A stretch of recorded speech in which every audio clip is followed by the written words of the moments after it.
Yes ma'am, कर दीजिए। ठीक है, मैं अभी आपको स्टार्ट बोलती हूँ तो आप स्टार्ट कर दीजिए।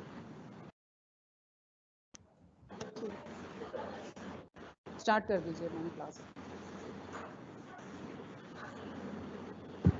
और ये आपका कंटेंट से मेरे ख्याल से बहुत नीचे आ रखा है, तो उसको ऊपर कर लीजिए मैम, बच्चों को पढ़ाने के लिए जैसा है। ओके मैम, कर दें। ठीक है मैम, ओके मैम, स्टार्ट कर। हेलो एवरीवन, आज हमारी क्लास फिर से शुरू है। आई होप जो पिछले सेशन में हमने पढ़ा था वो सब आपको समझ आया होगा। पिछली क्लास में हमने पढ़ा था, 3 टॉपिक हमने कवर किए थे, आत्मकथा के बारे में, यात्रा संस्मरण के बारे में और रिपोर्टाज के बारे में। आज भी हम 3 टॉपिक कवर करेंगे। पहला होगा रेखाचित्र, दूसरा है व्यंग्य और तीसरा है संस्मरण। ये बहुत छोटे छोटे टॉपिक हैं लेकिन इम्पॉर्टेंट हैं, और ये आज की क्लास में ये भी मैं बताऊंगी कि किस तरीके के क्वेश्चंस जो भी मैं पढ़ा रही हूँ, गद्य की विधाएं, इनसे किस तरीके के क्वेश्चन बनेंगे जो एग्जाम में आ सकते हैं। तो आज हम सबसे पहले पढ़ेंगे रेखाचित्र के बारे में। रेखाचित्र की शुरुआत किस तरह से हुई। देखिए, गद्य की विधाएं जब हम पढ़ रहे थे शुरुआत में, जब हमने इसकी भूमिका के बारे में पढ़ा था, तो गद्य जब शुरू हुआ तो उपन्यास से शुरू होता है, तो इसके बाद कहानी, और उसके बाद आत्मकथा के रूप में अलग अलग इसके फॉर्मेशन बनते गए, अलग अलग इसकी शैलियाँ विकसित होती गई। तो अब आज जो हम पढ़ने जा रहे हैं रेखाचित्र, रेखाचित्र भी गद्य की एक विधा है, ठीक है, एक अलग तरीके की शैली है। इसका सबको दिख रहा है ना? डेस्कटॉप पे मैंने स्क्रीन शेयर की हुई है, मुझे एक बार बता दीजिए आप लोग। मैंने जो स्क्रीन शेयर की है सभी को क्लियर दिखाई दे रही है?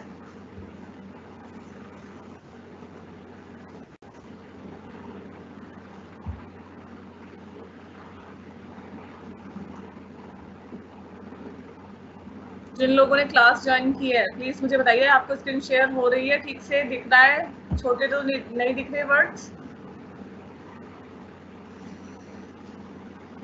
चलिए ठीक है। रेखाचित्र के बारे में आज हम पढ़ रहे हैं। रेखाचित्र किस तरीके की विधा है? रेखाचित्र जो शब्द है वो अंग्रेजी से लिया गया शब्द है, स्केच। जब हम स्केच बनाते हैं पेंसिल से, आपने देखा कई लोगों को शौक होता है कि कुछ फेसेस का वो स्केच बनाते हैं, स्केचिंग करते हैं, ठीक है, उसमें काफ़ी शेड्स यूज़ करते हैं, ठीक है। एक मतलब सिर्फ पेंसिल से ही बना रहे हैं, लेकिन एक एक जो डिटेलिंग होती है, चाहे वो परछाई की हो, बालों की लट की हो, आंखों की हो, ठीक है, एक डिटेलिंग हम उसमें स्केच में रखते हैं। उसी तरह से रेखा चित्र होता है। लेकिन रेखा चित्र में क्या होता है, रेखा चित्र कोई स्केचिंग, ड्राइंग वाली स्केचिंग नहीं है। ये शब्दों के माध्यम से किसी व्यक्ति का रेखा चित्र खींचना है, किसी का स्केच शब्दों के माध्यम से बनाना है। कि जैसे आप अपने किसी फ्रेंड के बारे में या टीचर के बारे में, या कोई ऐसा व्यक्ति जिसने आपको बहुत ज़्यादा प्रभावित किया या बहुत आपको मज़ेदार लगा, उसके बारे में बात करते हैं। तो मान लीजिए जैसे आप सभी लोग कपिल शर्मा शो देखते हैं, मान लीजिए कपिल शर्मा का से बहुत इम्प्रेस हैं आप, उसका आपको स्केच बनाना है, तो क्या लिखेंगे उसके बारे में? हाउ ही लुक्स, ठीक है, पहले तो उसके लुक्स के बारे में होगा कि कैसे वो दिखते हैं, कैसी नाक है, ठीक है, कैसी बॉडी लैंग्वेज यूज़ करते हैं, फिर उनकी क्या खासियत है कि वो हंसाते हैं किस तरीके से, अंग्रेजी भाषा उनकी कैसी है, ठीक है, लड़कियों से किस तरीके की बात करते हैं, तो क्या खासियत है उनके व्यक्तित्व की, ये सारी बातों को रेखा चित्र के अंदर रखा जाता है, ठीक है। और रेखा चित्र उन्हीं लोगों का लिखा जाता है जो आपके करीबी होते हैं, क्योंकि उनके बारे में ही आप घनिष्ठ रूप से जानते हैं, यानी कि डीपली रूप से आप उन्हीं लोगों के बारे में जानते हैं जो आपके आसपास हैं, इसलिए उन्हीं लोगों का रेखा चित्र लिखा जाता है। जैसे आप अपने फ्रेंड का लिख सकते हैं, हाँ मेरा फ्रेंड इतना मेरा बहुत पुराना दोस्त है, ऐसा दिखता है, पहले ऐसा दिखता था, ठीक है, चाहे फनी वे में हो चाहे किसी भी तरीके से हो, उसकी लाइफ में क्या हुआ, ठीक है, ये सारी चीज़ें रेखा चित्र में लिखी जा सकती हैं। इसके 3 युग हैं। पहला युग हम पढ़ेंगे आरंभिक युग। रेखा चित्र एक स्वतंत्र तरीके की विधा है, और जो इसकी स्टार्टिंग है, पहले लेखक इसके माने जाते हैं पदम सिंह शर्मा। उन्होंने लिखा पदम पराग। पदम पराग में उन्होंने संस्मरणात्मक निबंध लिखे और रेखा चित्र लिखे। ठीक है। देखिए मैंने आज हाइलाइट्स कर दिया है, पिछली क्लास में मुझे स्टूडेंट्स ने कहा था मैम हाइलाइट कर दिया कीजिए, तो जो इम्पोर्टेंट चीज़ें हैं मैंने हाईलाइट की हुई है। राइटर्स के नाम पिंक जो शेड है उससे हाईलाइट किया हुआ है, जो इम्पोर्टेंट लाइन है वो मैंने येलो कलर से हाईलाइट की हुई है, तो इसे समझ लेंगे आप लोग। उन्होंने जो पदम सिंह शर्मा है वो अपने समय के जो उनके महत्वपूर्ण लोग थे साथ के, जिनसे उनका बहुत मिलना जुलना रहा और जिनसे वो प्रभावित हुए, उनके रेखा चित्र उन्होंने लिखे। ठीक है, ये 1920 के आसपास की बात है। उसके बाद उनसे और लेखक भी प्रभावित हुए, जिनमें आते हैं श्री राम शर्मा, हरिशंकर शर्मा और बनारसीदास चतुर्वेदी। श्री राम शर्मा ने रेखा चित्र लिखे और उनका प्रथम संग्रह आया बोलती प्रतिमा शीर्षक से, जो प्रकाशित हुआ 1937 में। इसमें समाज के निम्न वर्गों का सजीव चित्रण हुआ है।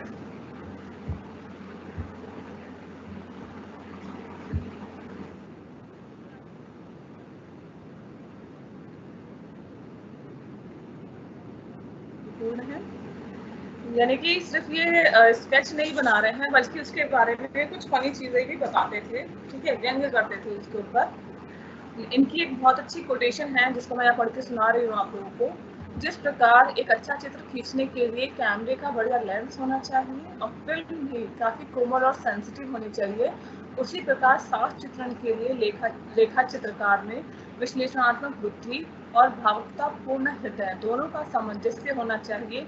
परदुख कातरता, संवेदनशीलता, विवेक और संतुलन, इन सब गुणों की आवश्यकता होती है। ठीक है, ये इन्होंने विशेषता बताई कि कोई भी व्यक्ति रेखा चित्र नहीं खींच सकता। क्या होना चाहिए उसके पास? उसके पास मतलब ऐसी विश्लेषणात्मक बुद्धि होनी चाहिए कि वो एक ही बारीकी किसी व्यक्ति के अंदर क्या मतलब उसके व्यक्तित्व की जो खासियत है बारीक तरीके से देख सके, उसकी क्या सेंसिटिवनेस है उस व्यक्ति के अंदर, किस तरीके के भाव हैं, उसे वो समझ सके। और वो व्यक्ति जब किसी सिचुएशन में जा रहा है, ठीक है, चाहे वो दुख की हो चाहे सुख की हो, जब उस सिचुएशन में जा रहा है तब वो कैसे रिएक्ट करता है, इन सब को समझना और उसे अच्छे शब्दों में लिखना, ये सब इन सब चीज़ों की क्रिएटिविटी होनी चाहिए, तभी कोई अच्छा व्यक्ति रेखा चित्र लिख सकता है। इनके 2 रेखा चित्र संग्रह प्रकाशित हुए, ये थे हमारे साथी और प्रकृति के प्रांगण। इसके बाद ये तो था आरंभिक युग। आरंभिक युग में हमने 3 राइटर पढ़े। उसके बाद युग आता है उत्कर्ष।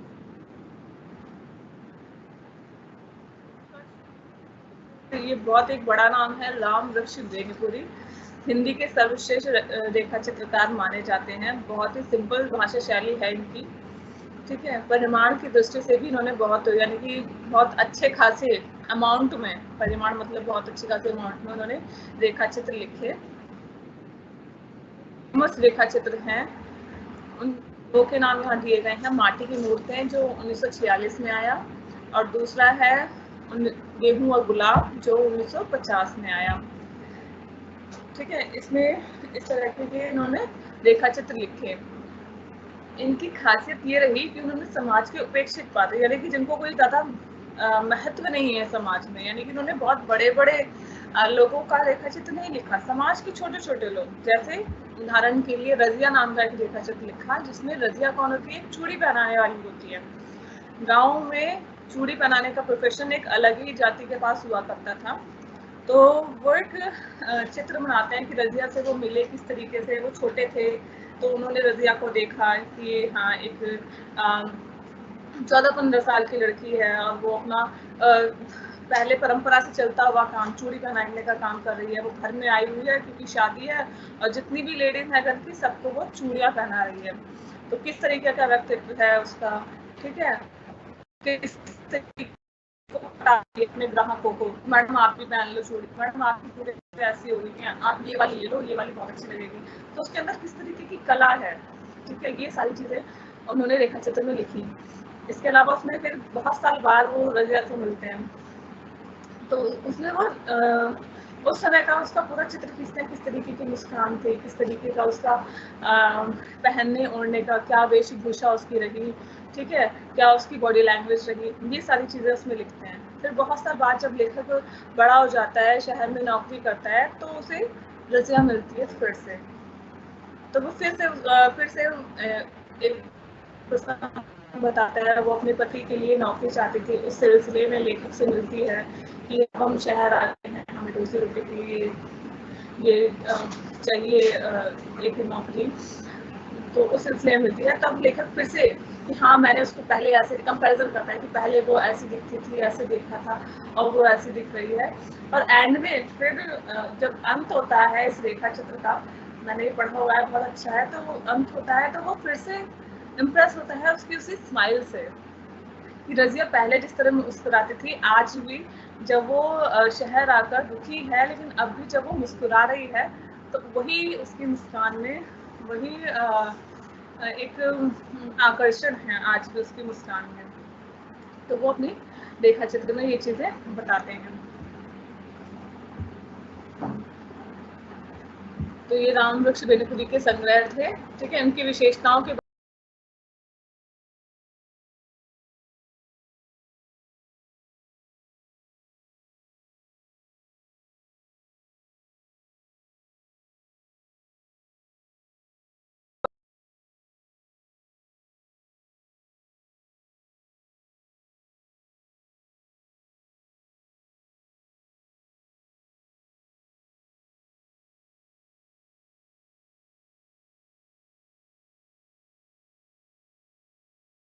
रेखा चित्रों ने रेखांकित रूप में संस्मरण और रेखा चित्र की सीमाओं का उल्लंघन किया। कहने का मतलब मिक्सअप करके रेखा चित्र लिखे।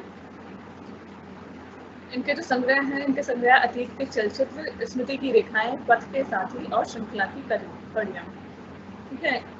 दो संग्रह में इन्होंने अतीत के चलचित्र और स्मृति की रेखा में समाज के शोषित वर्ग और नारी के प्रति इनकी सहानुभूति दिखाई, और पथ के साथी में उन्होंने अपने साथी साहित्यकारों के चित्र को लिपिबद्ध किया।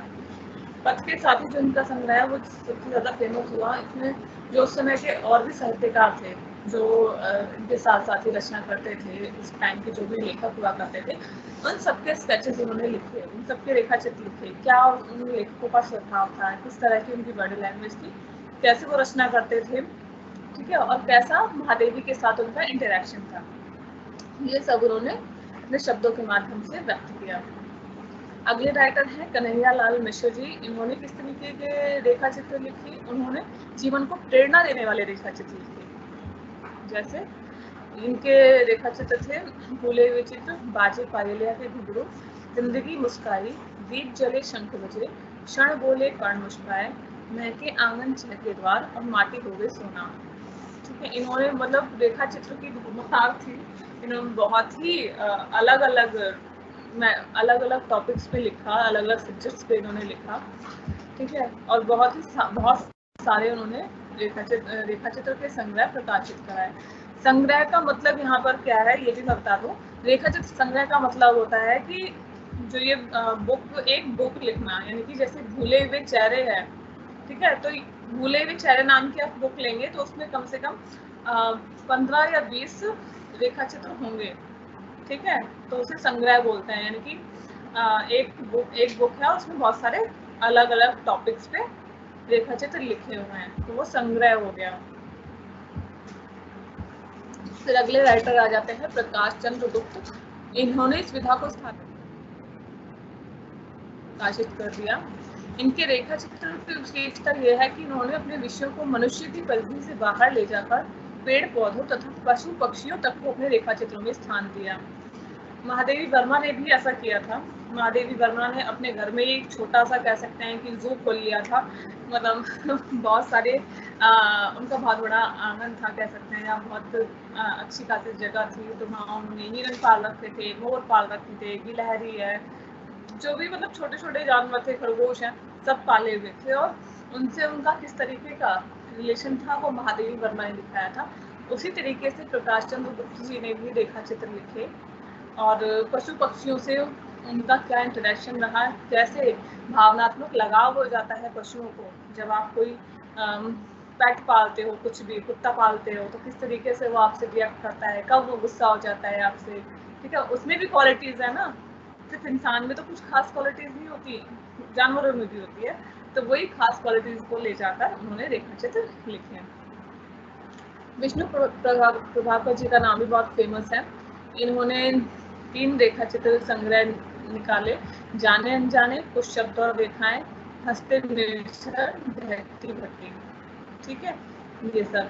और इनके अन्य समकालीन रेखा चित्रकार रहे देवेंद्र सत्यार्थी, डॉक्टर नगेंद्र, वीना मोहन शर्मा, जगदीश चंद्र माथुर, ठीक है। ये 2 युग हमने पढ़े, आरंभिक युग, दूसरा था उत्कर्ष युग।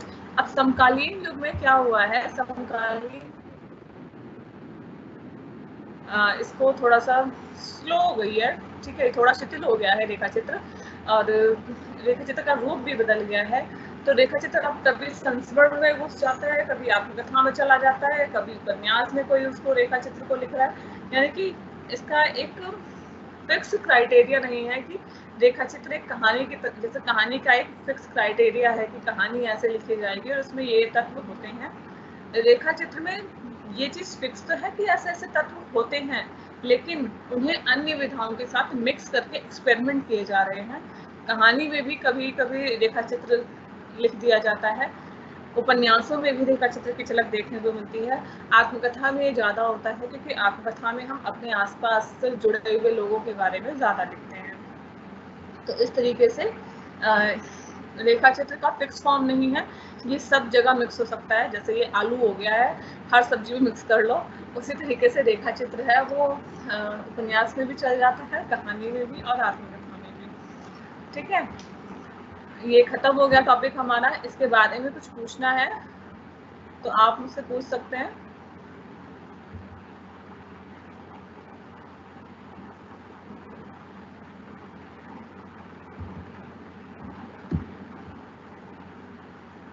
रेखा चित्र हमने टॉपिक कब फिनिश किया है, आपको इस टॉपिक में से कुछ पूछना है?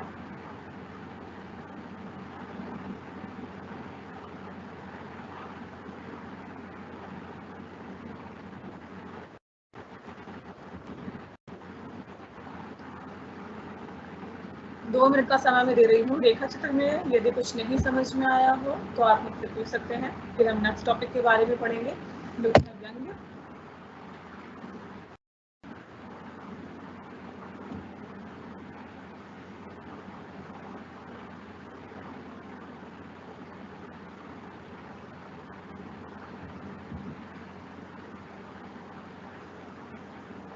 साहिल पूछे क्या इस क्लास के एंड में इस चैप्टर के सारे मार्किंग दिखा सकते हो? हाँ, हो जाएगा, कोई दिक्कत नहीं है।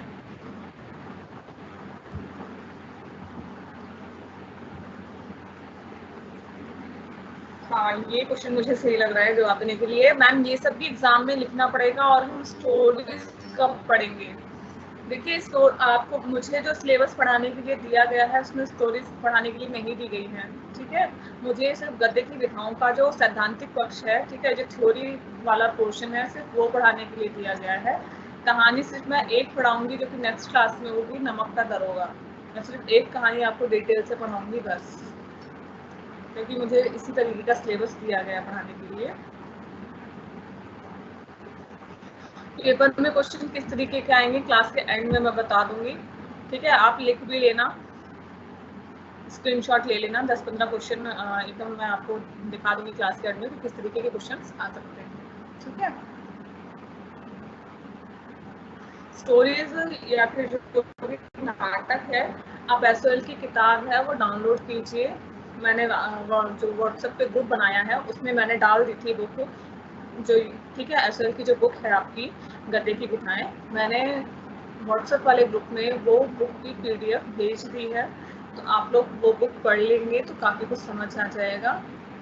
उसमें क्वेश्चंस भी दिए हुए हैं और जो कहानियां हैं प्रॉपर उसमें टेक्स्ट नहीं मिलेगा आपको, कहानियों का टेक्स्ट नहीं दिया हुआ। कहानियों का टेक्स्ट आप नेट पर गूगल करके ढूंढ लेंगे तो आपको मिल जाएगा। नाटकों का टेक्स्ट भी आपको ऑनलाइन PDF ढूंढेंगे तो मिल जाएगा, जैसे अंधेर नगरी PDF ढूंढेंगे, सर्च करेंगे तो आपको मिल जाएगा, ठीक है। वो PDF आप टेक्स्ट डाउनलोड कर लेना। जो किताब है आपकी SOL की उसमें टेक्स्ट से रिलेटेड जिस तरीके के क्वेश्चन आएंगे उस तरीके से दिया हुआ है, पूरा टेक्स्ट उसमें नहीं दिया हुआ, उसका एक विश्लेषण करके दिया हुआ है, ठीक है। उसकी आलोचना उसमें दी गई है कि क्या कहानी में क्या खासियत है, किस दृष्टि से देखना है, कौन से राइटर ने लिखा है, ठीक है, ये सब उसमें डिटेलिंग दी हुई है। उसमें टेक्स्ट नहीं है। टेक्स्ट आपको अपनी कहानियों का और नाटकों का सारा ढूंढना पड़ेगा।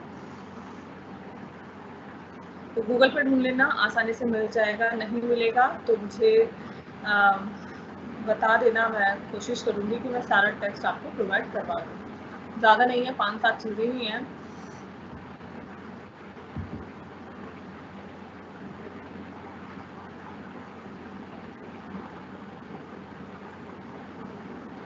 देखिए, क्वेश्चन आंसर के बारे में मैं लास्ट में डिस्कस करूंगी, अभी नहीं डिस्कस करूंगी। अनमोल पूछ रहे हैं मैम कौन सा व्हाट्सएप ग्रुप? व्हाट्सएप ग्रुप बनाया गया है, आप कई बच्चे उसमें जुड़े हुए हैं, मुझे लगता है आप भी जुड़े हुए होंगे ही, ठीक है। हिंदी का एक अलग से बनाया गया है, हिंदी बी का। उस व्हाट्सएप ग्रुप में मैंने एसएल की जो ये किताब है ये भेजी हुई थी। कुछ और भी चीज़ें हैं मैं भेज दूंगी। टेक्स्ट आप लोग नहीं ढूंढ पाए अगर तो टेक्स्ट भी भेज दूंगी। टेक्स्ट से क्या होगा, आप पढ़ के पूरी कहानी समझ पाओगे। तो कहानी समझ लोगे तो जो क्वेश्चन आएगा तो अपने अकॉर्डिंग उसे लिख सकोगे, ठीक है। अब हम नेक्स्ट टॉपिक पर आ जाते हैं। अब हम पढ़ने वाले हैं व्यंग्य।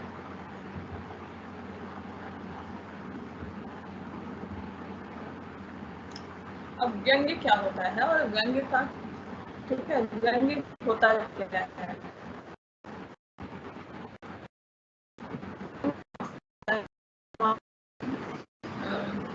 कहते हैं ना, कोई परेशान है और हम उसके मजे लेते हैं होता है ऐसे, कोई बहुत परेशान है लेकिन हम उसके मजे ले रहे हैं, ये तरह का व्यक्ति होता है, ठीक है। हम उसको टोंड मार रहे हैं, ये व्यंग्य होता है। तो टोंड मारना, ठीक है, या फिर ठीक है किसी के मजे लेना, ये सब व्यंग्य के अंदर आता है। सिंपल लैंग्वेज में बता रही हूँ। व्यंग्य का जन्म किस तरीके से हुआ? अपने समय की विद्रूपताओं के भीतर से उपजे असंतोष से हुआ। विद्वानों में इस बात को लेकर मतभेद बना हुआ है कि व्यंग्य अलग विधा है या फिर नहीं। दरअसल व्यंग्य के माध्यम से व्यंग्यकार जीवन की विसंगतियों, खोखलेपन और पाखंड को दुनिया के सामने उजागर करता है, ठीक है।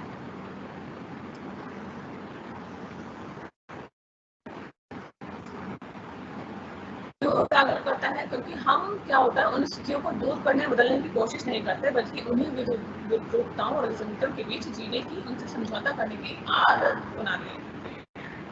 जैसे मान लीजिए भ्रष्टाचार है, ठीक है, हम कहीं भी काम, सरकारी दफ्तर में काम करने जाते हैं, हमें भैया 100 रुपये देने पड़ते हैं कि भाई 100 रुपये लो, हमारा काम कर दो, होता है ऐसा। लेकिन क्या ये रिश्वतखोरी है, भ्रष्टाचार है, ये सही नहीं माना जाता है, गलत काम है। लेकिन क्या कर रहे हैं, गलत काम कर रहे हैं। हमने इस चीज को दूर करने की कोशिश नहीं की, बदलने की कोशिश नहीं की, बल्कि हमने उनके बीच में जीने की कोशिश करने लगे, उनसे हमने समझौता करने की आदत बना ली। हमने सोच लिया कि भाई हमें अपना काम करवाना है तो हमें पैसे देने ही पड़ेंगे, भाई गवर्नमेंट तो सैलरी दे रही है उसे काम करने की, क्यों पैसे दे रहे हैं हमें। हमने स्वीकार कर लिया कि हाँ सबको रिश्वत देनी पड़ेगी, भ्रष्टाचार करना पड़ेगा, ठीक है। तो इन्हीं चीजों पर व्यंग्य किया जाता है। व्यक्ति किस तरीके से चीजों को समझौता कर लेता है चीजों को, और चीजों को सही करने की कोशिश नहीं करता है, ठीक है। तो जो राइटर होता है, व्यंग्यकार होता है, अपनी रचनाओं में ऐसे पात्रों और स्थितियों की योजना करता है जो इन अवांछित स्थितियों के प्रति पाठकों को सचेत करता है, ठीक है।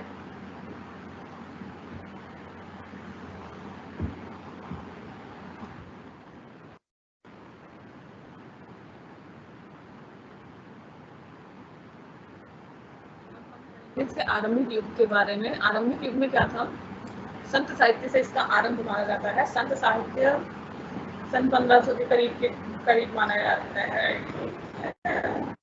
कबीर को व्यंग्य का प्रणेता माना जाता है, कि कबीर ने शुरुआत की थी व्यंग्य की। जैसे वो मध्यकाल में जो सामाजिक विसंगतियां थी, यानी कि जो बुराइयां थी समाज में, उन सब पर वो व्यंग्यपूर्ण शैली में व्यवहार करते थे।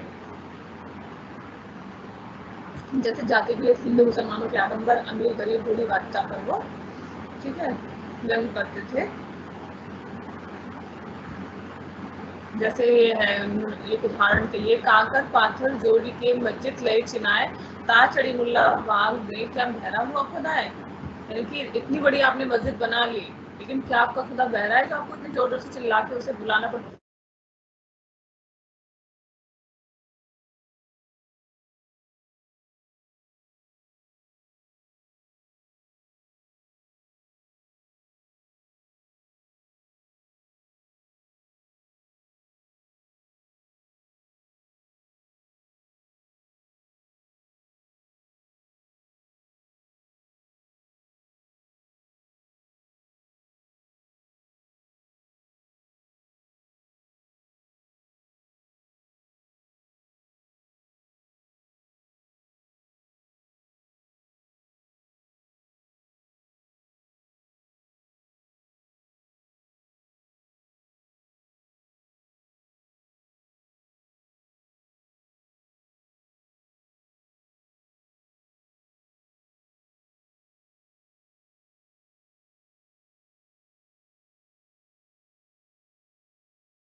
ललिता मैम, क्लास डिस्कनेक्ट हो गई थी, दोबारा कनेक्ट कर दीजिए।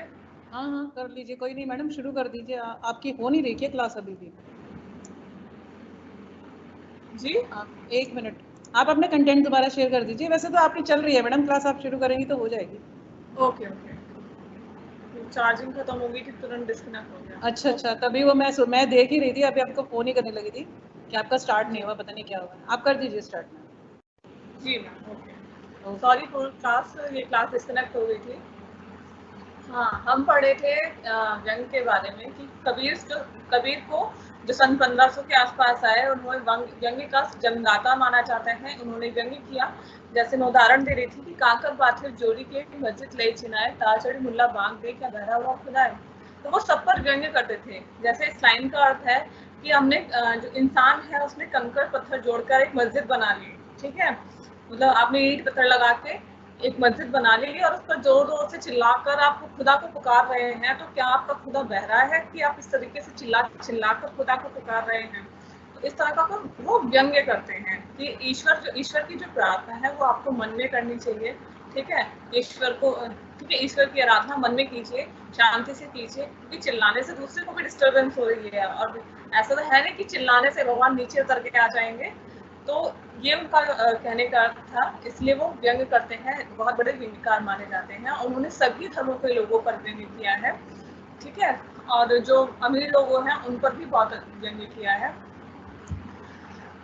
इसके बाद 1500 के बाद कबीर के बाद कोई अच्छा व्यंग्यकार युग में आ जाएंगे। भारतेंदु युग में भी सामाजिक विषमताएं बहुत अधिक थी और उन्होंने व्यंग्य को अपना हथियार बनाया एक तरीके से। अंग्रेजों के खिलाफ लिखते हुए कहते हैं कि होए मनुष्य तो भय हम गुलाम में हो, ठीक है। इस तरह की बातें वे कहते हैं। जो आपका एक नाटक लगा हुआ है अंधेर नगरी, ठीक है, आपके सिलेबस में है अंधेर नगरी। अंधेर नगरी नाटक का मैं शॉर्ट में बता देती हूँ, इससे आप समझ जाएंगे कि ये व्यंग्य नाटक में किस तरीके से है और आपका ये टॉपिक भी लगभग कवर हो जाएगा अंधेर नगरी नाटक का। देखिए, उसमें उन्होंने ये दिखाया कि एक अंधेर नगरी चौपट राजा, यानी कि अंधेर नगरी ऐसे कि एक वहाँ पर एक राजा, एक नगरी है, उसका नाम है अंधेर नगरी। वहाँ पर आप जो भी चीज़ खरीदेंगे टके सेर में, मतलब एक टके में एक सेर चीज़ मिल जाती है, यानी कि 1 रुपए में 1 किलो सामान मिल रहा है। कोई भी सामान खरीदने जाओ, चाहे वो सोना हो, चाहे वो खाने की सब्जी हो, आप 1 रुपए में 1 किलो हर चीज़ खरीद सकते हैं, ठीक है। ऐसा है। अच्छा, ठीक है। और वहाँ का राजा क्या है, राजा को भी मतलब इन चीजों से कोई वो नहीं है, ऐसे ही चल रहा है, मतलब कोई डिफरेंस नहीं है, सोने में हो सब्जी में हो, राजा की नजर में कोई डिफरेंस नहीं है। थोड़ा बहुत जो टैक्स चाहिए होता है वो लेता है, जनता भी मौज से रह रही है, राजा भी मौज से रह रहा है, ठीक है। और कोई इस चीज का विरोध भी नहीं कर रहा है। तो दोनों पर व्यंग है कि राजा भी बुद्धिहीन है, प्रजा भी बुद्धिहीन है, जो उसने इस तरह की स्थिति को स्वीकार कर लिया है। अब होता क्या है, एक केस हो जाता है राजा के पास। उस नगरी में 3 साधु आते हैं, ठीक है। एक साधु बड़े होते हैं, गुरु होते हैं, 2 उनके चेले होते हैं। तो गुरु देखता है कि यहाँ पे तो ये सारी चीजें हैं। तो एक शिष्य होता है वो बहुत पेटू होता है, तो वो कहता है गुरुजी यहाँ पे तो इतने कम पैसे में इतने खाने को मिल जाता है, मैं तो यहीं रहूंगा। तो गुरुजी कहते हैं कि बेटा लालच मत कर, यहाँ से चलो, ये अच्छी जगह नहीं है रहने के लिए। कहते हैं नहीं नहीं गुरुजी, आपको जाना है आप जाओ, मैं तो यहीं रहूंगा। तो गुरुजी और उनका जो सेकंड चेला होता है वो 2 दिन वहां रहते हैं और वहां से चले जाते हैं। दूसरा वाला जो चेला है वो वहीं पर रह जाता है। क्यों? उसे खाने का बहुत शौक था, 1 रुपये में सामान लिया, खा रहा है, और खाते खाते अच्छा खासा मोटा हो जाता है वो। तो क्या होता है, एक दिन एक केस होता है, राजा के पास जाता है वो केस। उसमें क्या होता है, दीवार गिर जाती है और दीवार से गिरकर बकरी मर जाती है। मुझे लगता है काफी लोगों ने शायद सुन भी रखी होगी ये स्टोरी। तो दीवार टूटने से दीवार गिर जाती है बकरी के ऊपर, बकरी मर जाती है। अब राजा कहता है कि बकरी मर गई तो जिसकी दीवार से गिरी है, अब उस जिसकी दीवार थी उसको फांसी देंगे क्योंकि बकरी मर गई। बकरी वाला केस करता है कि भाई मेरी बकरी मर गई, तो ये होता है कि जिसकी दीवार थी, दीवार गिरने से हुई है, उसको फांसी लगेगी। फिर वो कहता है भाई मैंने दीवार बनाई थोड़ी थी, मैंने तो दीवार मजदूर से बनवाई थी। मजदूर को पकड़ के लाया जाता है कि भाई तूने दीवार बनाई थी, तूने खराब दीवार बनाई है, तेरे को फांसी होगी। फिर वो कहता है नहीं नहीं मेरे को क्यों फांसी होगी, मैंने तो खाली ये सब सामान लगाया था, मैंने ईंट लगाई थी, चूना पत्थर लगाया था, ठीक है, सीमेंट लगाया था, मटेरियल खराब था, मटेरियल वाले को बुलाओ। मटेरियल वाले को बुलाते हैं, कहता है भाई इसने खराब मटेरियल दिया था, इसको फांसी लगेगी। ठीक है, इस तरह करते करते फिर होता है कि मटेरियल वाले की गलती है, उसको फांसी लगेगी। ठीक है, अब मटेरियल वाला दुबला पतला व्यक्ति था, उसको ले गए फांसी के फंदे तक। अब ये हुआ, इसको ये बहुत पतला है, इसको फांसी का फंदा फिट नहीं हो रहा। तो राजा को बताया जा रहा है कि सर अब ये तो फिट नहीं हो रहा है, क्या करें? कहता ठीक है कोई बात नहीं, ऐसे बंदे को पकड़ के लाओ जिसको फंदा फिट आ जाए। ठीक है मतलब सारी चीजें इलॉजिकल, कहीं भी किसी तरीके का कोई लॉजिक नहीं, सारी बुद्धिहीन तरीके की चीजें वहां हो रही थी। अब ढूंढा गया कि कोई मोटा ताजा व्यक्ति मिले, तो कौन मिला? वही चेला जो मोटा ताजा हो गया था खा पी के, उसको लेकर आते हैं। कहते हैं सर, तो बोलते हैं कि सर इनको फिट आ जाएगा, इनको फांसी चढ़ा दें क्या? तो राजा कहते हैं हाँ हाँ चढ़ा दो। अब वो बहुत डर जाता है, वो बहुत दिल से अपने गुरु को याद करता है कि यार मैंने उनकी बात नहीं मानी, इसलिए मुझे आज ये दिन देखना पड़ रहा है। क्या हो जाता है, तो को इंसिडेंस होता है और उनके गुरुजी और जो उसका दूसरा वाला चेला था वो लोग वहां पर आ जाते हैं। तो वो पहले वो जो चेला है जिसको पकड़ के लाया जाता है, वो कन्विंस करने की कोशिश करता है राजा को कि मेरी कोई गलती नहीं है, मुझे क्यों मार रहे हो, ये है वो है, बट राजा उसकी कोई बात नहीं सुनता है। तो जब गुरु आते हैं तो गुरु समझते हैं कि राजा इस तरीके का है और प्रजा भी इस तरीके की है कि कोई भी लॉजिकल अगर मैं इनको फैक्ट बताऊंगा तो ये मेरी बात नहीं मानेंगे। तो वो क्या करते हैं, जाते हैं और राजा के कान में, क्योंकि साधु है, राजा इतना सम्मान करता है कि हाँ चलो साधु है, उसकी बात माननी चाहिए। तो राजा वो वहां पे जाके थोड़ा सा ड्रामा क्रिएट करते हैं। ठीक है, गुरु जाके पहले चेले के कान में कुछ कहता है, तो चेला कहता है नहीं नहीं गुरुजी आप मैं फांसी चढ़ूंगा। गुरु कहता है नहीं, अरे तू भी फांसी चढ़ेगा, मैं फांसी चढ़ूंगा। ठीक है, दूसरा चेला भी आता है, कहता नहीं नहीं सर नहीं नहीं गुरुजी आपकी फांसी चढ़ेंगे, मैं फांसी चढ़ूंगा। तो तीनों आपस में लड़ाई करने लगते हैं। राजा देख रहा होता है कि ये मतलब फांसी लगने के लिए इतनी होड़ क्यों हो रही है, ऐसा क्या खास है कि मतलब ये मतलब चेले को छोड़ के गुरु फांसी लगना चाहता है। ठीक है, तो वो आता है उतर के अपने सिंहासन से, कहता है क्या हो रहा है ये, आप क्यों ऐसा कर रहे हैं? कहते हैं नहीं नहीं आज बहुत अच्छा मुहूर्त है, जो इस मुहूर्त में फांसी पर लटक जाएगा उसको आज स्वर्ग की प्राप्ति होगी, इसलिए सर मुझे फांसी पे चढ़ा दो, मेरे चेले को छोड़ दो, मुझे इस फांसी पे चढ़ा दो। तो तो राजा कहता है अच्छा तुम स्वर्ग कैसे जा सकते हो, राजा तो मैं हूँ, मुझे स्वर्ग जाना चाहिए, तो इसलिए फांसी पे मैं लटकूंगा। तो राजा जो है जाके फांसी पर लटक जाता है। ठीक है, इस तरीके की कहानी अंधेरी नगरी में दिखाई गई है।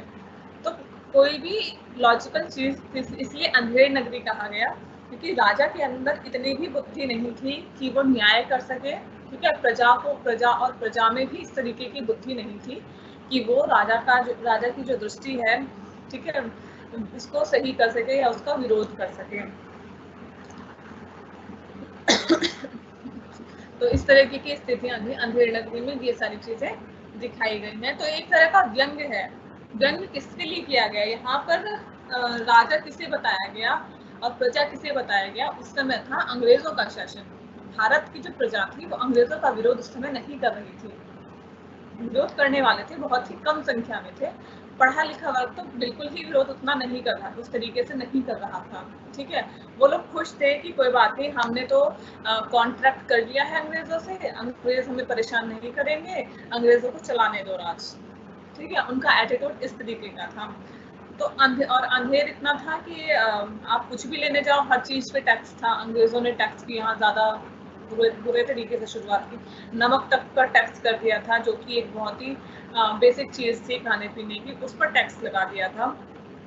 और लेकिन इस पर भी बहुत किसी ने कुछ खास विरोध नहीं किया। अब याद कीजिए कि गांधी जी जब आए 1921 के आसपास, तो उन्होंने जाके शुरू किया एक आंदोलन, दांडी आंदोलन उन्होंने शुरू किया, और तब जाके नमक को टैक्स भी किया गया कि ये जनता की चीज है, पब्लिक की चीज है, इस पर टैक्स नहीं लगना चाहिए। ठीक है, तो लेकिन उससे पहले क्या हो रहा था, प्रजा भी ऐसी थी जो जिसने स्वीकार कर लिया कि अंग्रेज जैसा चाह रहे हैं वैसा हो। और अंग्रेज भी ऐसे थे कि वो इतना शोषण कर रहे थे भारतीयों का कि उसकी कोई सीमा नहीं थी। ठीक है, किसी को भी जेल में बंद कर दिया, किसी को भी मार दिया, कुछ भी कर दिया, कोई कानून व्यवस्था उस समय ठीक से नहीं थी। ठीक है, खेतों में अनाज की बजाय नील की खेती करवाई जाती थी कलर के लिए। उन्हें अपने फैक्ट्रीज चलानी थी तो उन्हें डाई की जरूरत होती थी, नील की। तो खेतों में अनाज की जगह नील उगता था, और नील ऐसी चीज थी कि एक बार उग जाए तो अगले साल आप उस पर अनाज नहीं उगा सकते, जमीन मिट्टी खराब हो जाती थी। तो क्या होगा, पेट में तो अनाज ही जाएगा, नील तो खा नहीं सकते। नील के लिए उन्हें उतना पैसा भी नहीं मिल रहा था। ठीक है, क्योंकि अंग्रेज थे, चीज थी 50 रुपए की, वो 2 रुपए में खरीदते थे उसे। कहाँ से वो लोग उसको मैनेज करते हैं। ठीक है, और खेती करने में भी पैसा लगता है, मेहनत लगती है, तो वो नहीं सर्वाइव कर पा रहे थे। कई लोग इसलिए भूख से भी किसान मर रहे थे। तो बहुत बुरी स्थिति थी। तो अंधेरी नगरी इसीलिए लिखी गई कि उस समय का जो राजा है वो अंग्रेज है। ठीक है, और प्रजा जो है वो भी ऐसी है, बुद्धिहीन विवेकहीन। तो शोषण, अंग्रेजों की विडंबना, गुलाम भारत की विडंबनापूर्ण स्थितियों, अंग्रेजी साम्राज्यवाद और उसकी शोषक दृष्टि के प्रति आक्रोश। ठीक है, ये सारी चीजें उन्होंने अपने नाटकों में और इसमें दिखाई व्यंग्य के माध्यम से। ठीक है, व्यंग्य किया उन्होंने इस तरीके का। भारतेंदु के बाद जो व्यंग्यकार आए वो थे बद्रीनाथ नारायण चौधरी प्रेमधन और प्रताप नारायण मिश्र। तो लिखा उन्होंने लेकिन कम लिखा। जो इसके अलावा जो खास रचनाकार थे वो है बाल मुकुंद गुप्त। इनकी रचनाओं में व्यंग्य अच्छा खासा दिखाई देता है। इनका फेमस है शिव शंभू के चिट्ठे। ठीक है, व्यंग्य लेख इन्होंने लिखा। इसमें समसामयिक स्थितियों पर तीव्र व्यंग्य किए गए हैं। राजनीति और तत्कालीन शासन व्यवस्था, यानी कि ठीक है, पॉलिटिक्स के बारे में लिखा, और अंग्रेजों का शासन जो उस समय था उसके अपनी रचनाओं के माध्यम से व्यंग्य किया था उन्होंने। अच्छा, उस टाइम क्या होता था, राइटर कुछ लिखता था ना उस समय के अंग्रेजों के बारे में कि हाँ इस ऑफिसर ने ऐसा कर दिया, ठीक है, ये लॉर्ड वायसराय है, इसने ऐसे कानून लागू कर दिया। तो अगर डायरेक्टली लिखते थे तो पुलिस उन राइटर्स को जेल में डाल देती थी, या फिर उनकी बुक्स को बैन कर दिया जाता था, कोई भी उन बुक्स को नहीं पढ़ पाता था। तो व्यंग्य एक ऐसी विधा थी जिसमें आप कटाक्ष कर रहे हो किसी के ऊपर व्यंग्य के माध्यम से, तो उसको ना बैन नहीं कर सकते थे। क्यों? क्योंकि हमने डायरेक्ट तो लिखा नहीं है, हमने करेक्टर दूसरा रखा है, भाई हम बोल किसी और को रहे हैं, किसी दूसरे माध्यम से रहे हैं, हम तो भाई व्यंग्य कर रहे हैं, हमने डायरेक्ट थोड़ी किसी को कहा है। तो ये एक अच्छा खासा एक गद्य की ये ऐसी विधा थी कि राइटर अपनी बात भी कह देता था और टोंट भी मार देता था व्यवस्था पर या फिर शासन पर, ठीक है। ऑफिसर्स पर टोंट मारने के लिए ये विधा बहुत उस टाइम पे पॉपुलर हुई थी। आरंभिक युग के बाद आता है स्वतंत्रता पूर्व युग।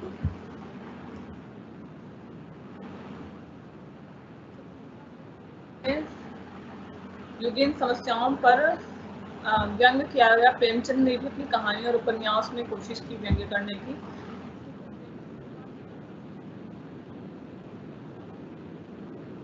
इनकी एक कविता थी, उसमें पहली ही लाइनें हैं, अबे सुन बे ओ गुलाब, ठीक है, शोषण का मिट्टी का तूने चूसी खाद, ठीक है, इस तरीके से उसमें वो बोलता है। तो वो इसी शोषक और शोषित वर्ग के लिए था कि जो अमीर व्यक्ति है वो कैसे बड़ा बनता है। वो जो मजदूर है, मजदूर मेहनत करता है, सब कुछ मजदूर कर रहा है, और पैसा कौन कमा के ले जाता है? अमीर आदमी ले जाता है। तो उसमें मुता दिखाया है कि जो मजदूर आदमी है वो, और गुलाब दिखाया है जो अमीर आदमी है वो, ठीक है। ये सारी चीजें दिखाई गई हैं।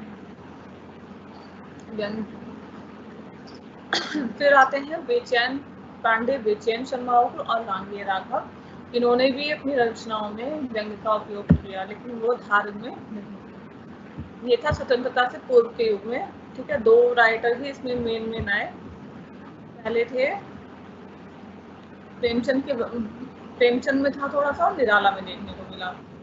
स्वतंत्रता के बाद का युग, स्वतंत्रता के बाद के युग में परिस्थितियां कैसी थी? भाई भारत स्वतंत्र हो गया, ठीक है, लेकिन क्या हुआ, जो चाहते थे ना वो चीज हो नहीं पाई। हम चाहते थे अंग्रेजों से सब कुछ छूटकर दूसरे तरीके से, हमारे तरीके से हो, लेकिन वो चीज खैर आज भी नहीं हो पाई है, ठीक है। लगभग वैसे ही उसी टाइप के कानून चल रहे हैं, समाज वैसे ही चल रहा है, राजनीति बिल्कुल वैसी ही चल रही है जैसे अंग्रेजों के टाइम में थी, ठीक है। शिक्षा और धर्म में भी लगभग वैसी ही चीजें चल रही हैं। उस टाइम इंडिया पाकिस्तान बन गया क्योंकि धर्म की ऐसी लड़ाई करवाई गई, ठीक है। आज भी धर्म के नाम पर इन वोट देने जाते हैं, तो अपना दिमाग पर ढक्कन खोलो, धर्म के नाम पर कभी वोटिंग मत देना। देखना आपके वार्ड, मतलब आपका जो एरिया है, आपका वार्ड है, कौन सही काम करता है, उसके अकॉर्डिंग हमेशा वोट देना चाहिए। शिक्षा के क्षेत्र में भी बहुत विसंगतियां बढ़ी, ठीक है।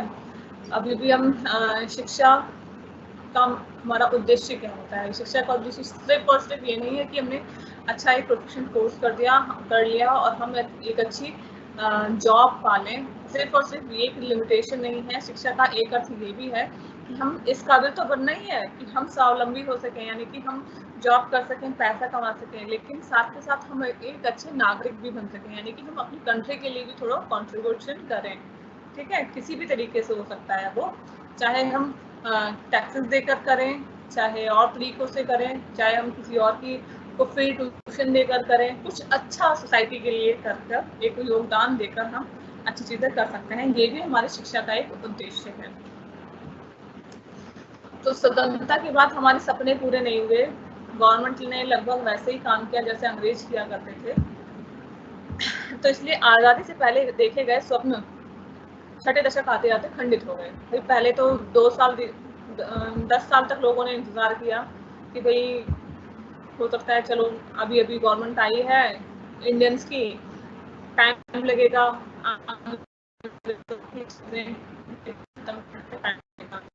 टाइम दिया गवर्नमेंट को, कांग्रेस गवर्नमेंट ने टाइम दिया, लेकिन जो भी शोषण और अत्याचार था वो आज़ादी के बाद भी, ठीक है, वैसा का वैसा ही रहा, बल्कि ज्यादा बढ़ गया। भ्रष्टाचार बहुत ज्यादा बढ़ गया, ठीक है। अंग्रेजों के टाइम में फिर भी उतना ज्यादा कह सकते हो कि रिश्वतखोरी उस लेवल की नहीं थी, लेकिन अब क्या हुआ, अब आपसे चपरासी से लेकर क्लर्क से लेकर ऑफिसर्स तक आपको सबको रिश्वत देनी पड़ती है। इस तरीके की चीजें आने लगी, ठीक है। गवर्नमेंट की स्कीम्स ठीक से नहीं पहुंचती, बीच में ये सब लोग पैसा खा जाते थे। जो गरीब वर्ग है जिसके लिए योजना चलाई जाती थी, वहां तक चीजें नहीं पहुंच पाती थी, तो सपने टूट गए, ठीक है। तो इस अब ऐसे जो इस तरीके की स्थितियां आई, ये विसंगतियां और जटिलताएं आई कि व्यंग्य के लिए आधारभूमि बनी और स्वतंत्रता के बाद व्यंग्य का पर्याप्त मात्रा में सृजन हुआ। ठीक है, और सबसे बड़े जो रचनाकार उभर कर आए उनका नाम है हरिशंकर प्रसाद। हरिशंकर प्रसाद स्वतंत्रता के बाद आज तक लिख रहे हैं, व्यंग्य लिख रहे हैं। उन्होंने अपनी जो रचनाओं हैं उनमें क्या किया, उन्होंने सामान्य सामाजिक स्थितियों को वैचारिक चिंतन से पुष्ट किया, नकारात्मक की। ठीक है, व्यवसाय की रचनाओं में हम उस पीड़ित भारत की छटपटाहट को महसूस कर सकते हैं जो शोषकों के तिलिस्म में कैद है। शोषक इस तिलिस्म को बनाए रखने के लिए तरह तरह के छद्म करते हैं और छद्मों का खुलासा परसाई करते हैं। ठीक है, इस तरीके की चीजें हुई। नगरी अंग्रेजों के राज में थी ही, लेकिन स्वतंत्रता के बाद भी अभी अंग्रेज अभी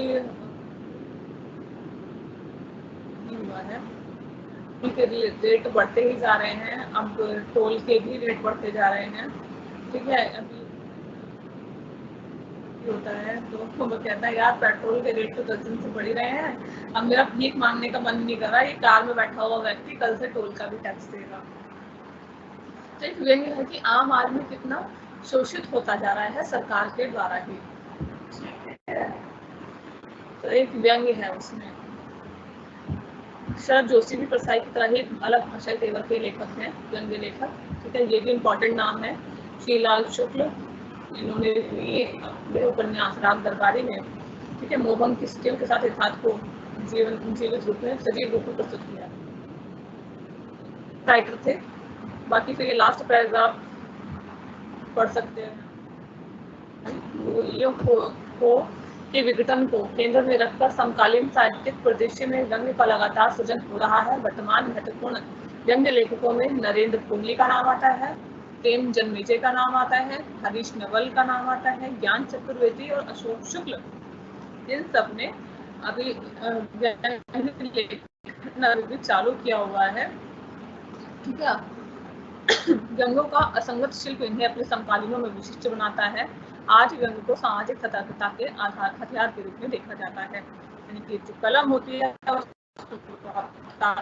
हम गवर्नमेंट के बारे में डायरेक्ट नहीं लिख सकते तो इनडायरेक्ट लिख सकते हैं। ठीक है, व्यंग्य के माध्यम से जब वो लिखा जाता है तो वो ज्यादा टोन वाला लगता है। ठीक है, चाहे गवर्नमेंट हो चाहे आप हो, आपके कोई भाई बहन आपको टोन मार दे या कोई रिश्तेदार टोन मार दे, चुपती है ना बात, तो उसी तरीके से राइटर्स लिखते थे। इस तरीके का टोन अपने राइटिंग्स में लिखते थे कि वो चुपती थी बात और इंसान सोचता था अच्छा इस बात पे इसने मुझे कहा है, ठीक है मैं ये इस चीज को ठीक कर देता हूँ। ये चीज़ तो राइटिंग से भी काफी इफेक्ट पड़ता था। जो तीसरा आज का हमारा टॉपिक है संस्मरण का, वो भी अभी कवर कर रही हूँ। ठीक है, आप लोग साथ बने रहिए। संस्मरण क्या होता है कि हम अपनी लाइफ जी रहे हैं, ठीक है, बहुत साल बाद हमें वो चीज याद आती है। ठीक है, आपको याद आ रहा है कि 9th क्लास में कोई आपके साथ कुछ घटना हुई थी, आज आपको वो घटना याद आ रही है।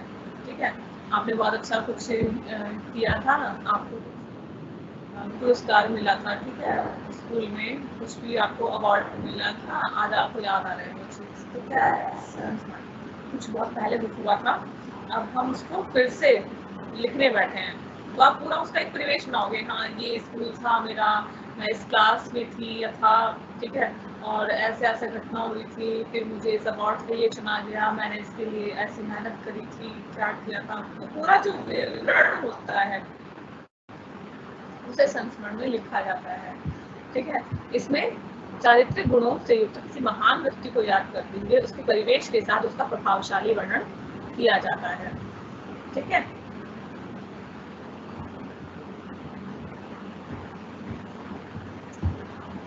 इसमें लेखक स्वानुभूत विषय का यथावत अंकन न करके उसका पुनर्सृजन करता है। रेखा चित्र की तरह ही यह विषय वर्ण विषय के प्रति तटस्थ नहीं होता। आत्मकथात्मक विधा होते हुए भी संस्मरण आत्मकथा से पर्याप्त भिन्न होता है। देखिए, जब आत्मकथा भी लिखते हैं तो वो भी तो ये स्किल होती है, उसमें भी यही होता है कि हमारी लाइफ में कोई इंसिडेंस हुआ और हमने वो चीज़ आत्मकथा में लिख दी। संस्मरण में भी हम यही कर रहे हैं, हमें कुछ याद आया अपनी लाइफ का और हमने उसे पेन डाउन कर दिया। ठीक है, उसको हमने लिख दिया। लेकिन फिर भी वो डिफरेंस है, ये डिफरेंस है, इसमें सिर्फ एक छोटा पक्ष होता है, ठीक है, एक घटना के बारे में होता है और आत्मकथा में आपकी पूरी जिंदगी के बारे में होता है, ठीक है। तो ये मेन डिफरेंस है इन दोनों के बीच में। और रेखा चित्र और संस्मरण में क्या अंतर होता है ये भी बता देती हूँ, ठीक है। संस्मरण जो है हमें कुछ पहले का याद आया तब लिख दिया। रेखा चित्र में क्या होता है, रेखा चित्र में हम किसी दूसरे के बारे में स्केचिंग कर रहे होते हैं, ठीक है, किसी दूसरे व्यक्ति के बारे में लिख रहे होते हैं। संस्मरण में भी हम दूसरे व्यक्ति के बारे में लिखते हैं, लेकिन इसमें बहुत सारी घटनाएं हो सकती हैं, जबकि रेखा चित्र में कुछ खास घटना को ही आधार बनाया, ठीक है। और इसमें हम चेंजेस भी कर सकते हैं, हम डिट्टो वही नहीं लिखेंगे जो हुआ था, कुछ इसमें हम अपना क्रिएटिवनेस भी डाल सकते हैं। युग कौन सा था, बाल मुकुंद गुप्त, यानी कि जो भारतेंदु वाला युग था, उसी समय में बाल मुकुंद गुप्त ने प्रताप नारायण मिश्र पर, जो उसी समय के राइटर थे, उन पर संस्मरण लिखा। उसे पहला हिंदी का संस्मरण माना जाता है, ठीक है। हरिओध जी पर केंद्रित गुप्त जी द्वारा लिखित हरिओध के संस्मरण के नाम से प्रकाशित हुई। 15 संस्मरणों की रचना की। आरंभिक युग में हुआ, फिर आया द्विवेदी युग सन 1900 के बाद।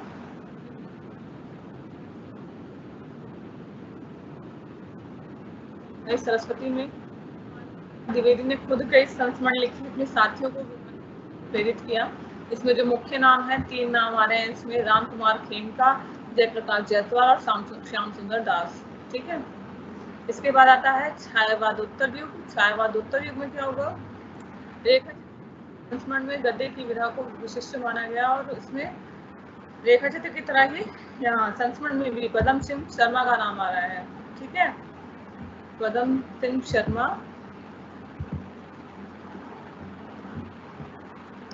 ये नाम याद रखिएगा, ठीक है। पहला हमने जो सबसे पहले पढ़ा था रेखा चित्र, उसमें भी इनका नाम आता है। और यहाँ पर जो हम पढ़ रहे हैं संस्मरण, इसमें भी इनका पहला नाम यहाँ पर आया है, छायावादी युग, ठीक है। तो इन्होंने अलग अलग तरीके के संस्मरण लिखे, जैसे महाकवि अकबर के बारे में लिख दिया, सत्यनारायण कविरत्न के बारे में लिख दिया, भीमसेन शर्मा के बारे में लिख दिया। तो अब ये अकबर से मिले तो थे नहीं, संस्मरण कैसे लिख दिया, ठीक है, सोचने वाली बात है। भीमसेन शर्मा से भी शायद नहीं मिले, लेकिन लिख दिया। उनके तो बाद में पैदा हुए थे, अकबर तो बहुत पहले पैदा हुए थे। तो क्या हुआ, जो एक जनश्रुति होती है या किताबों के माध्यम से उनके बारे में जो भी जानकारी मिलती है, ठीक है, तो उस जानकारी के आधार पर भी उस व्यक्ति के बारे में रेखा चित्र में, संस्मरण में लिखा जा सकता है, ठीक है। महादेवी वर्मा ने पथ के साथी में ये भी संस्मरण है, किस तरीके से मिली क्या, महादेवी वर्मा। फिर निराला के संस्मरणों के नाम देखिए कितने अजीब अजीब हैं, बिल्लेसुर बकरिया और कुल्ली घाट, ठीक है। दोनों विधाओं में आता है, संस्मरण में भी आता है और रेखा चित्र में भी आता है, दोनों विधाओं के अंतर्गत आता है। और प्रकाश चंद्र गुप्त ने पुरानी स्मृतियां, ठीक है, नाम से ही पता लग रहा है पुरानी स्मृतियां, तो ये भी एक संस्मरण है। और 2 राइटरों ने इलाचंद जोशी, वृंदावन लाल वर्मा। स्वतंत्रता के बाद बनारसी दास चतुर्वेदी, फिर से ये नाम आया है, रेखा चित्र में भी ये नाम आया था। इन्होंने संस्मरण लिखे। कन्हैया लाल मिश्र प्रभाकर, इन्होंने भी लिखे भूले हुए चित्र और रेखा चित्र, ठीक है। ये और सबसे फेमस हुआ था उस समय उपेंद्र नाथ अश्क का एक संस्मरण फेमस हुआ था, अश्क, उपेंद्र नाथ अश्क का मंटो मेरा दुश्मन, ठीक है। इसमें इन्होंने एक राइटर हुए थे मंटो, जो बंटवारे के बाद पाकिस्तान चले गए थे, तो उनके अच्छे खासे दोस्त थे। हालांकि एक थोड़ा व्यंग थे में लिखा हुआ है कि मंटो मेरा दुश्मन, थोड़ा मजाकिया लहजे में, कि मंटो किस तरीके के व्यक्ति थे, क्या थे, किस तरह की राइटिंग्स लिखते थे, सारी डिटेलिंग उन्होंने दी हुई है, ठीक है। फिर है जगदीश चंद्र माथुर, उन्होंने लिखा 10 तस्वीरें जिन्होंने जीना जाना मुझे। राइटर्स थे जिनके नाम है प्रभाकर माछरे, विष्णु प्रभाकर, अजय और कमलेश्वर। दीर्घा लगभग खत्म होती है। क्वेश्चन आंसर सेशन शुरू करेंगे जल्दी से 5 मिनट के लिए।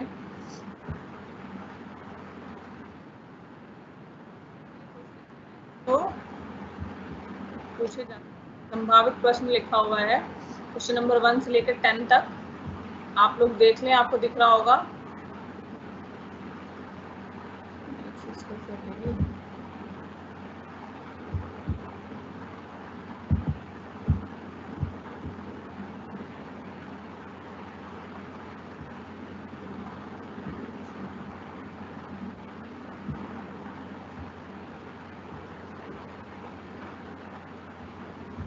जी,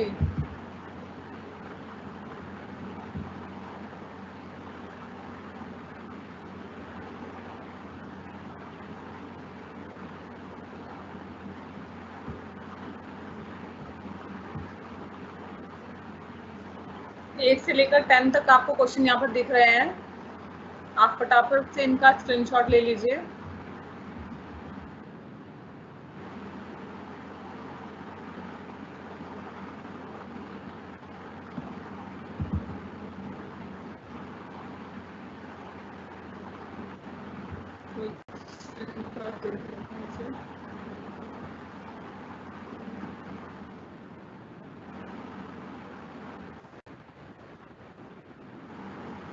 स्क्रीनशॉट ले लीजिए सभी स्टूडेंट्स उसका।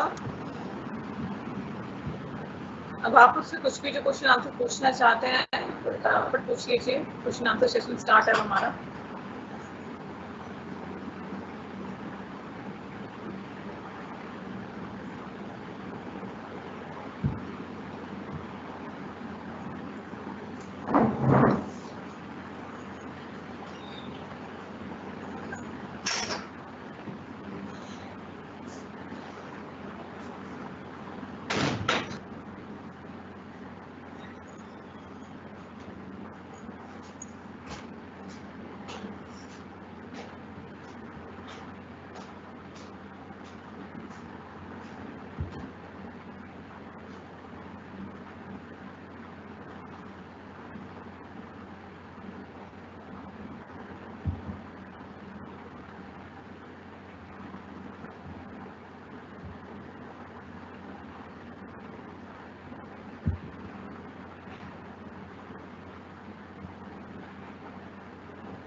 क्वेश्चन आंसर सबने स्क्रीनशॉट कर लिए। कुछ पूछना है आपको?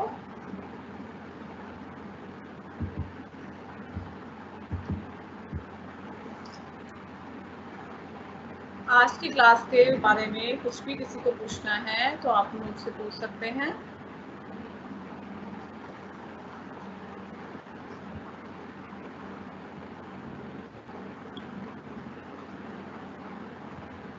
उपन्यास हमने स्टार्टिंग में पढ़े थे, तो हिंदी उपन्यासों के क्रमिक विकास पर एक निबंध लिखिए, इस तरह का क्वेश्चन आ सकता है। भारतेंदु युगीन नाटकों की प्रमुख विशेषताओं को स्पष्ट कीजिए, इसके बारे में आ सकता है। स्वातंत्रोत्तर यानी कि स्वतंत्रता के बाद एकांकी नाटकों के कथ्य और शिल्प की विशेषताएं। प्रेमचंद युगीन कहानियों की मुख्य विशेषताओं पर प्रकाश डालिए।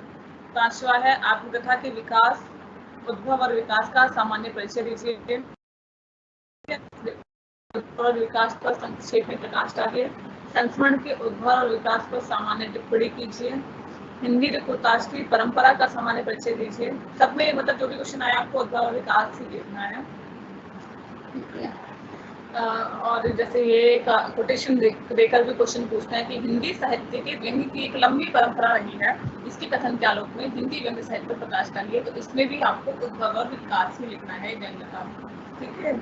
हिंदी साहित्य यात्रा का एक परिचयात्मक आलेख लिखिए, इसमें भी उद्भव और विकास लिखना है। मेनली जो गद्य की सारी विधाएं हैं इनका उद्भव विकास ये आपके सिलेबस में दिया गया है और इससे भी रिलेटेड ये क्वेश्चन आए हैं। मुझे लगता है ये क्वेश्चन आपने ये सब आपने स्क्रीनशॉट ले लिया होगा।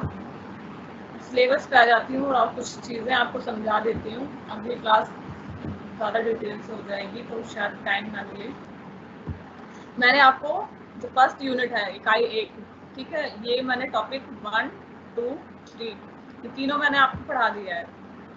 ठीक है, 3 चीजें मैं आपको पढ़ा चुकी हूँ और ये वही नोट्स हैं जो SOL के हैं, देख लेना। ठीक है, फर्स्ट यूनिट मैंने आपको कंप्लीट करा दी। इसी को ही पार्ट में डिवाइड कर करके मुझे सिलेबस दिया गया था क्लासेस के लिए। जो नेक्स्ट क्लास होगी 3 तारीख को, उसमें यूनिट 1 से मुझे नमक का दरोगा प्रेमचंद की जो कहानी है वो पढ़ाने के लिए दी गई है। तो सिर्फ एक ही कहानी मैं कवर करूंगी, ये वो लास्ट क्लास होगी आपकी 3 तारीख को।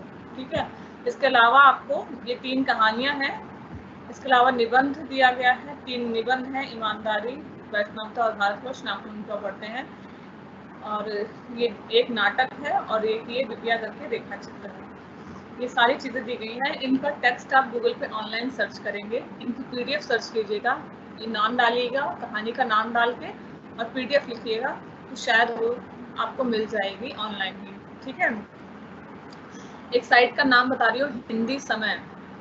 ठीक है, ये नाम डालिएगा, कहानी का नाम जैसे आप लिखेंगे नमक का दरोगा हिंदी समय, तो हिंदी समय नाम की एक वेबसाइट है, उस पर ये आपको टेक्स्ट ओरिजिनल मिल जाएगी। ठीक है, टेक्स्ट मिल जाएगी, आप वहाँ से इसको टेक्स्ट को पढ़ लेना। डाउनलोड का ऑप्शन शायद होगा, तो डाउनलोड करना चाहें तो शायद डाउनलोड भी कर सकते हैं, तो वो अच्छा टेक्स्ट आपको वहाँ पर मिल जाएगा। सारी चीज़ों का आप नाम डाल के और हिंदी समय लिखकर, नाम है हिंदी समय, ठीक है, उस पर जाएंगे, वहाँ पर आपको सारी चीज़ों का टेक्स्ट मिल जाएगा। ठीक है, टेक्स्ट ज़रूर पढ़ लेना, क्योंकि ये जो किताब है आपकी SOL की, इसमें जैसे मैं दिखाऊँ आपको, टेक्स्ट हुआ है किसी भी चीज़ का।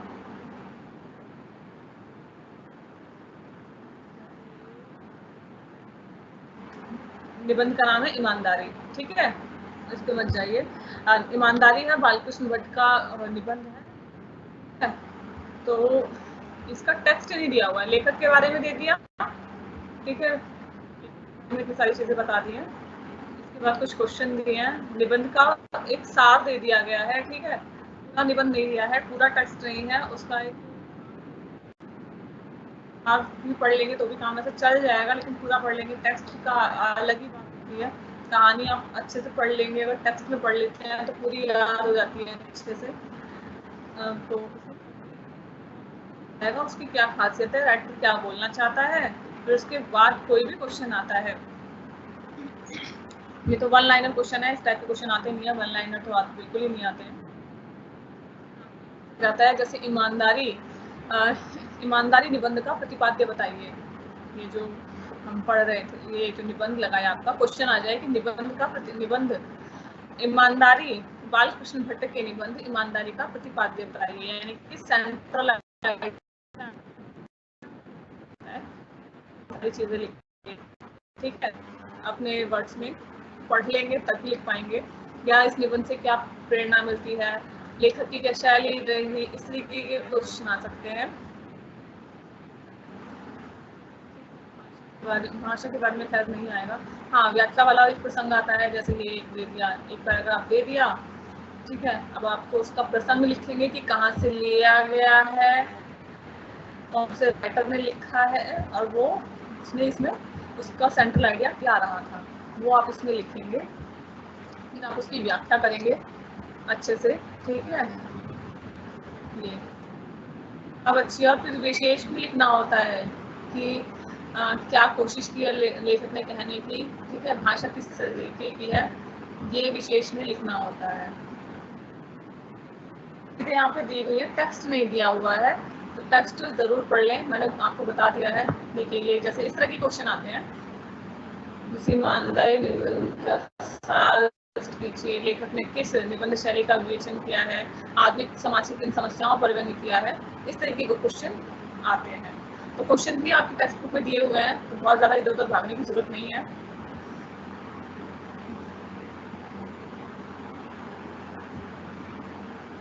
मैम, व्हाट इज वैष्णवता? वैष्णवता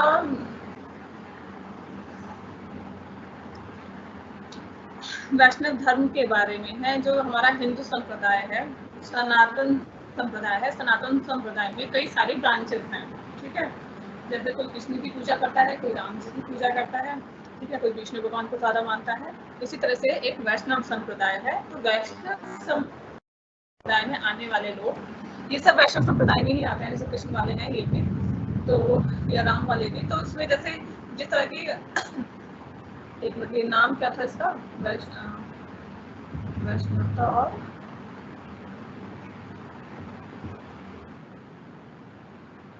वैष्णवता और भारतवर्ष। तो ये भारतेंदु हरिश्चंद्र ने लिखा हुआ है, ये व्यंग्य शैली में लिखा हुआ निबंध है कि वैष्णवता यानी कि जो हिंदू धर्म का हम पालन कर रहे हैं कि हमें लहसुन प्याज नहीं खाना, हमें मांसाहार नहीं खाना, तो इससे भारत का क्या भला हो रहा है, क्या बुरा हो रहा है, ये इस निबंध में उन्होंने दिखाया गया है। तो वैष्णवता का अर्थ धर्म से है, और धर्म का अर्थ ये नहीं कि पूजा पाठ से, धर्म से अर्थ जो हमारा आचरण है, धर्म ने हमारा जो आचरण बनाया है उससे हमारे जो देश को क्या हानि हो रही है, क्या लाभ हो रहा है, ये वो भारतेंदु इसमें कहना चाहते हैं।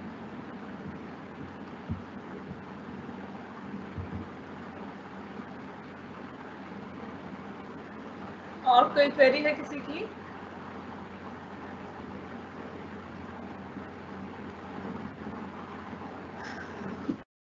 हिंदी का कोई ग्रुप है, इंटरैक्ट व्हाट्सएप ग्रुप है, तो यहाँ पे व्हाट्सएप ग्रुप का फिर से एक लिंक शेयर कर दो ताकि मैं पब्लिश कर सकूँ, जो लोग नहीं जुड़े हैं वो जुड़ जाए उसमें। और हिंदी समय पर ये ग्रुप में जो लोग ग्रुप में हैं वो लोग ये हिंदी समय.com डाल दीजिएगा ग्रुप में भी, कि टेक्स्ट के लिए इस वेबसाइट पे जाना है, ठीक है। तो आपका जो व्हाट्सएप ग्रुप है उसमें भी ये पॉइंट डाल दीजिएगा आप लोग, ठीक है।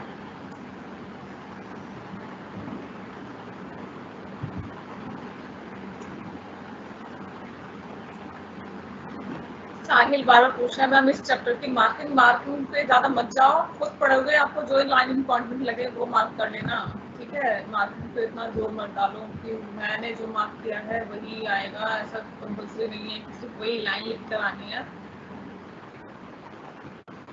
तो ऐसे ही बहुत शॉर्ट दिया गया है, इसमें बहुत शॉर्ट लिखा हुआ है, ये है मार्किंग। वो आप खुद पढ़ोगे, आप खुद से समझ जाओगे कहाँ जहाँ उस चीज का अर्थ दिया है वो आपको इम्पोर्टेंट लगेगा। राइटर का नाम है, राइटर ने कौन सी किताब लिखी है, उस किताब का नाम कब प्रकाशित हुई है, ठीक है। जैसे ये राइटर का नाम हो गया, ठीक है, कौन सी किताब लिखी, कौन से सन में लिखी, ये इम्पोर्टेंट चीजें होती हैं। और इसमें क्या दिखाया है ये भी इम्पोर्टेंट है। तो इस तरीके की चीजें अंडरलाइन मार्क करनी होती है, अंडरलाइन करनी होती है। बहुत ज़्यादा मार्क नहीं किया हुआ है मुझे, सिर्फ मैंने राइटर्स के नाम और उनकी किताबों के नाम।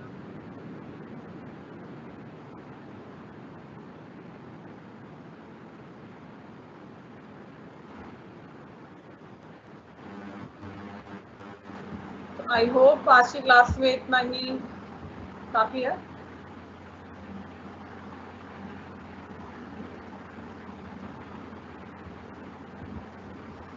Thank you so much for the today's class. Last class हमारी 3 तारीख को है, उसमें हम कहानी पढ़ेंगे नमक का दरोगा।